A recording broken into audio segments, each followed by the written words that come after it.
Oh my goodness. Weekly updates. Hello, I'm No02. And if you enjoy the Cycle Frontier, you are so spoiled. I have never encountered in all my days devs who are so transparent and open and forward and regular on their patches. It's looking good. Granted, it is the game's first season, newly released, like first month release, basically, right? Or we're going into month 2 now. I don't remember. Point is, weekly patches. And this patch, particularly juicy. This is a weapon and armor balance patch. All the good things, the numbers, the spread, the range, the etc., the nerfs and the buffs. Very very cool. Very cool. Very excited for it. Right, the last couple of patches, little bits of balance, mostly bug stuff. This one's flipped. Big stuff going on here. Hey prospectors, our weekly update is arriving soon, and as every week, we have some patch notes to share with you all. By the way, remember last week when we mentioned an upcoming patch focusing more on weapons and balance? Yes, that's the one, and I love the voice that they've given themselves as the devs. We appreciate it. SMGs, they got nerfed pretty hard. They're getting some love. Reduced horizontal recoil. This will make it significantly easier to stay on target. Reduced ADS speed movement reduction from 30 to 25. I love this. I love this. I'm a big believer in that all of the categories of weapons should have their thing, their niche, right? And maybe that thing could be something unique or special about the particular weapon. Like this. ADS movement speed. You can now move faster left and right for the most part, or walk forward or backwards faster, while aiming down sights with your SMGs. Again, sort of adhering to this idea that the SMG is the mobile close range weapon. I think that's great.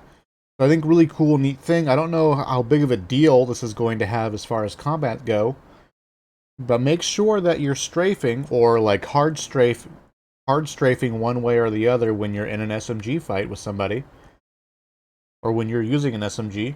Get some value out of it, maybe some extra shots, things like that. Shotguns, the B9 trench gun, but oh yeah, this horizontal thing for sure. Because right now with the SMGs, I think with the PDW, if you're fighting someone wearing common armor, and you're in range where your gun does maximum damage, you need to hit 10 shots or something like that. I think it does 9. I think like 10 shots does like 90 damage, so you need like 10 shots, one of them being a headshot, basically, or 9, one of them being a headshot. You need to hit a lot of bullets with the SMGs in order to get a foam. And that number only goes up the further away they are and the better the armor they're wearing. So, again, nice to see the love for shotguns. More nerfs. Reduce base damage from 80 to 64. This is 10 damage per pellet to 8. Shotgun shoots 8 pellets, it looks like. The PKR Maelstrom. People are actually, I think, kind of complaining that this shotgun was underperforming, I thought. I thought people didn't like how this felt. I personally don't like the PKR. I actually prefer the trench gun. I actually, sort of like, for whatever reason, or not for whatever reason, for the first couple of weeks, I made sure that I was always looting people's guns. I prioritized that. And it sort of gave me this image of like, oh, these are the people that I end up winning fights against. Because for those first week or so, I ran the same exact kit no matter what. I took in a PDW with common armor and I just ratted it up and I played my playstyle. And I ended up with tons of manticores. But those were hard fights. It was mostly because everyone had a manticore. So if I did end up encountering PvP and won, 99% of the time they had a manticore anyways. Or had like one in their backpack because they killed someone else with it, right? But I ended up with tons of PKR Maelstroms. For whatever reason, I won a ton of fights against people using this particular shotgun. And when I've taken this shotgun out, I feel like I just prefer the trench gun, personally. I just feel like I hit more shots with it. It feels like it hurts more when it hits. It definitely seems like, to some degree, damage is more important than penetration in some circumstances, at least with a shotgun so far, but We see how this goes. This I think is going to be a nerf that is felt. The last nerf to the trench gun, which reduced its spread, which in theory would have forced players to get closer in order to replicate the results that they were getting before. You couldn't really tell. You couldn't really tell if you were at relatively the same range with a shotgun. If you're in close range with a shotgun and someone pumps you with it, it's gonna hurt, and it hurt regardless of the spread. This might be a nerf more notably felt. This might turn the 2-pump foaming, the 3-pump foaming situations. This is very much so a potentially like, oh, you would have died before this patch, but now you live because of this patch sort of situation, I think. PKR Maelstrom. Reduce the recoil. Hey, that's actually a buff. Increase the spread to be in Lorne with other shotguns. So this is a nerf. Hip fire spread and the ADS spread is now looking sort of more like the other shotguns. Though I think this is better than the trench gun. I think the trench gun is 5.5 and 5. So this is actually a slightly tighter spread than the trench gun. So in theory, a little bit more range. Weapon spread increased. Weapon spread increase, speed increased. So it spreads out sooner, I guess. Is my take on this. The pellets spread out faster. So the further away you are, the less likely you are to hit pellets. Reduce camera shaking intensity. Nice. Nice.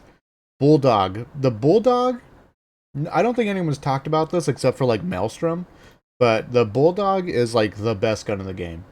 Just so you guys know. With the Manticore being like tied for best. Like the Manticore Bulldog are probably the 2 best guns in the game.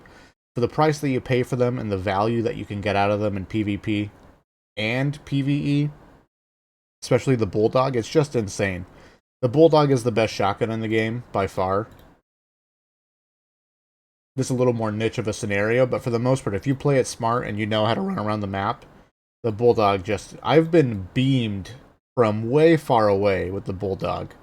Really far away. Not hackers or anything like that, but you ADS with the Bulldog and get some headshots, and you're just chunking people from like medium range. It's insane.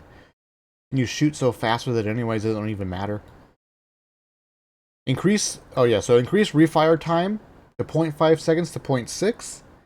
Don't know how much that will be felt, but it should be felt a tiny bit here. Means basically your fire rate is reduced slightly. Increase spread to be more in line with the other shotguns. I don't give it an exact number here, but it's probably something like this, the 4 and the 5. Because I swear people have been chunking me for 25, 35 points of damage per shot from really far away with a Bulldog. Just chunking you. Manticore. Increase the recoil. Love it, love it, love it. It's sort of strange that the Manticore and the auto rifle, the common auto rifle, are actually super similar. They're similar in pretty much every way, except that the Manticore has a pen of 17 and has 2 more bullets in it. This is going to help differentiate them a little bit, potentially, in that if you want to run the Manticore, which hits harder, because it has more penetration, you're going to have slightly more recoil. Though, personally, I actually think I enjoy shooting the AR, the auto rifle, more than the Manticore. Though, it's just easier to get kills with the Manticore. People always seem to escape with like 1 HP when I use the auto rifle. Manticore, though, you hit your shots, they're dead in 2 seconds or less. Grenades. This is a big one. Grenades are insane. Grenades are so powerful. Added a 1.8 second delay between grenade throws, preventing players from just unleashing a barrage of explosives and hope to hit the jackpot. Love it. Love it, love it, love it. You'll see how it feels. It might feel janky, 1.8 second delay. If you just throw a grenade and then you just have to hold it for 2 seconds and you're just like, throw it. That might feel a little janky, might feel a little weird, but love the anti-grenade spam here. It's totally possible. If you bring in a bunch of grenades, you can almost essentially win every PvP fight that you initiate. Because if you initiate it on somebody and get a couple of shots off, they feel inclined to take cover. And the second they take cover, the second you see them running for cover, you just switch the grenades and you just... bam. And as soon as you sort of memorize the general distance that you can throw grenades, You literally won't lose any fights so long as you have grenades and play it that way. It's just insane. So this might help with this. This is going to force players to be more precise instead of just spam it away. Because you can literally get someone behind a tree, grenade on their right, grenade on their left. As you're walking forward, you throw a grenade slightly deeper. And there's nothing to do except for them to just push you. But if they're hurt, they'll be scared to do that. If you have a teammate, they can't do that.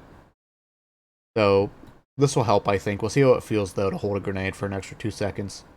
Power progression. This is interesting. Increased penetration of all epic weapons from 26 to 27. If you guys don't know, the penetration, for when it comes to penetration, the magic numbers are 10, 17, 23. Yeah, 10, 17, 23, 26, and 28, because those are the armor values.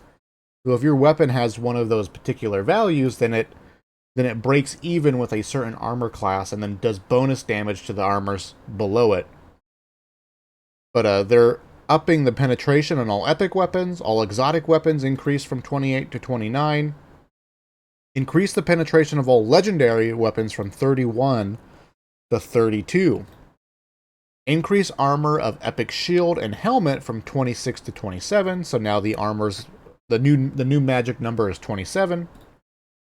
Increase armor of the exotic shield, helmet, and the legendary helmet 28 to 29. So interestingly enough, this is in general a buff to all of the late game stuff. When it comes to late game gear, for the most part, it's diminishing returns. And sort of just breaks off at blue, right? Because if you think about the jump from common armor to green armor, it's a difference of 7 points of penetration.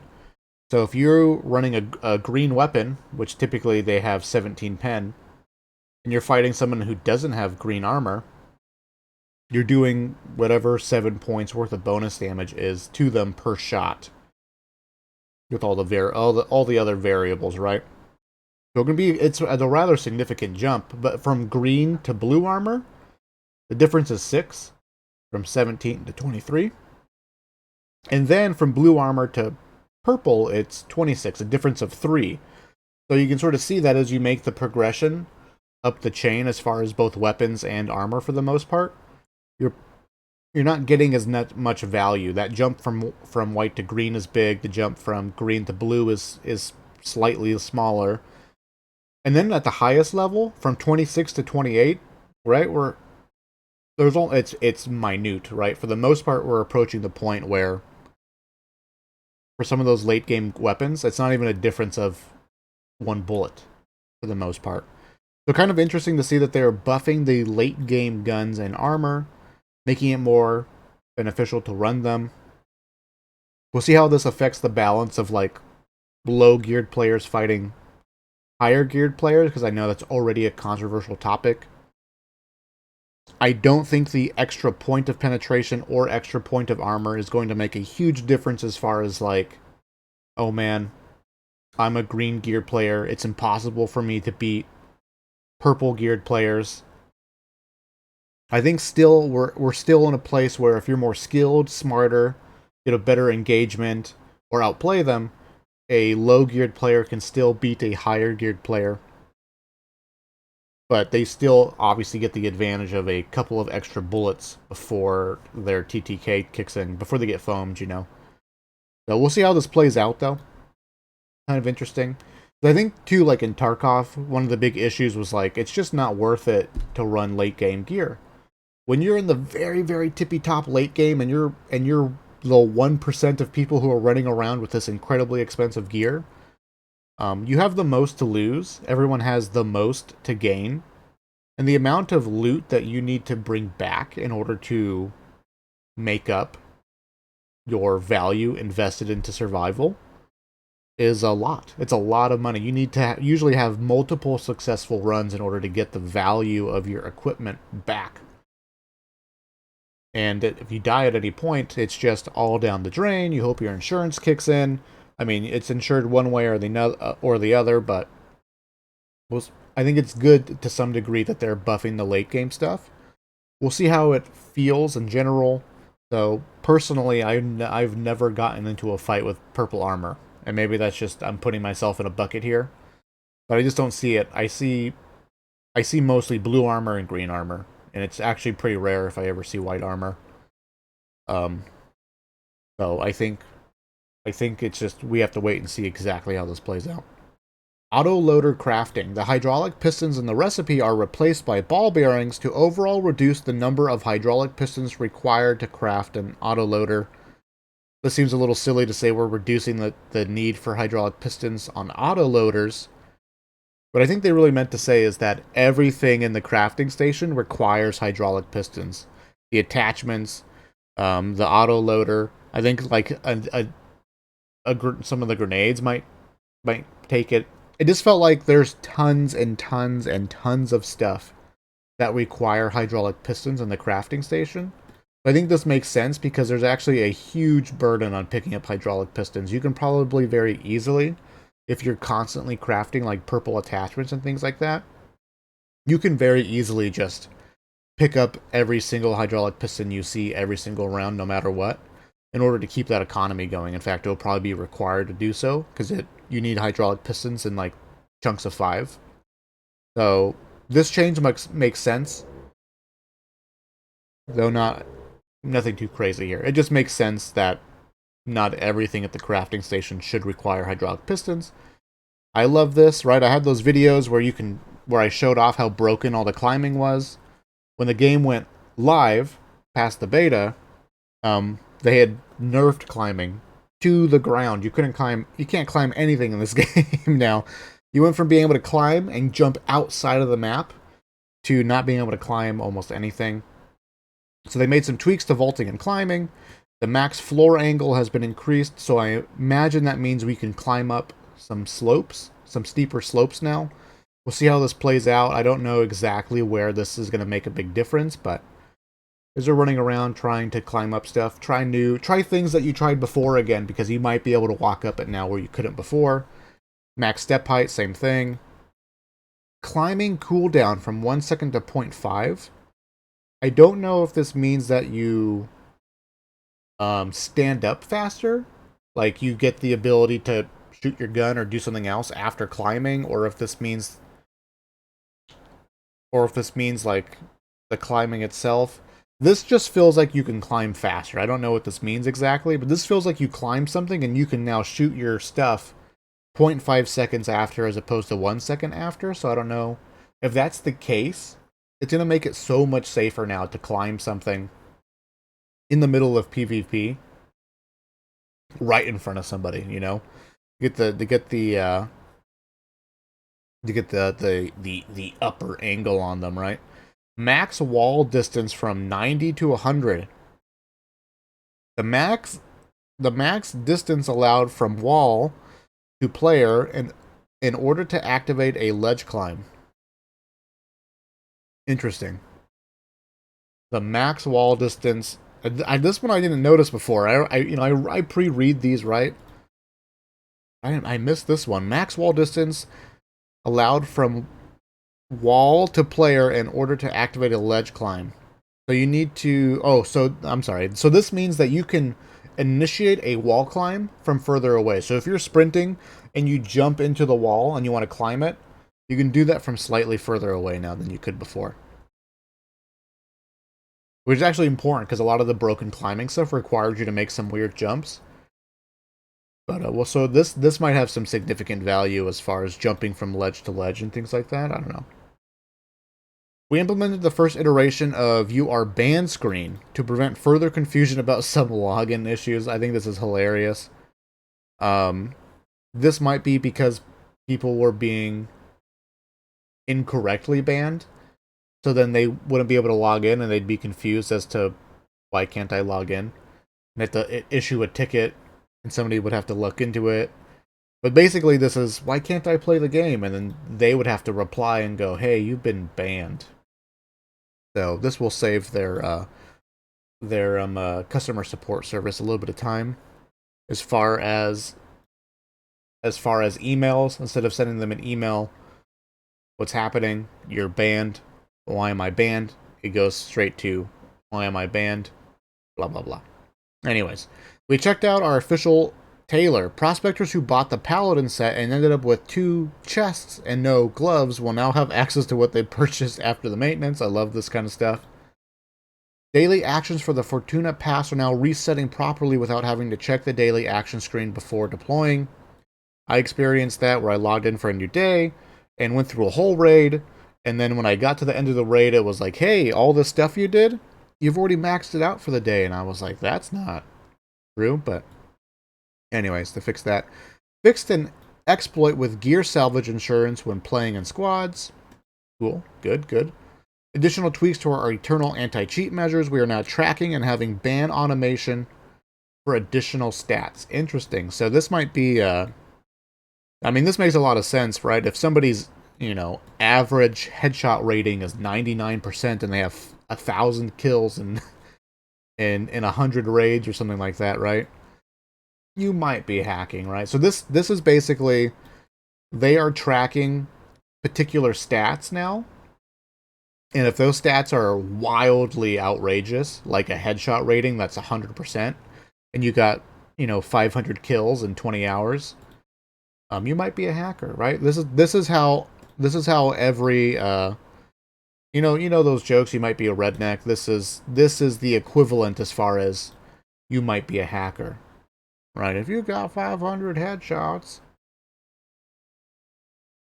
Anyways, I like that joke. I didn't like that joke. Known issues, Biker Queen. Oh, this is the same stuff. Known issues.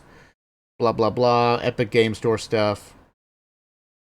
Awesome. Thank you guys for watching this. I appreciate it. A little more wordy because there's a lot of juicy stuff to check out here. We'll see how the balance goes. Very exciting. Very exciting to see and play in this new patch. Thank you guys for watching, and I'll see you in the future.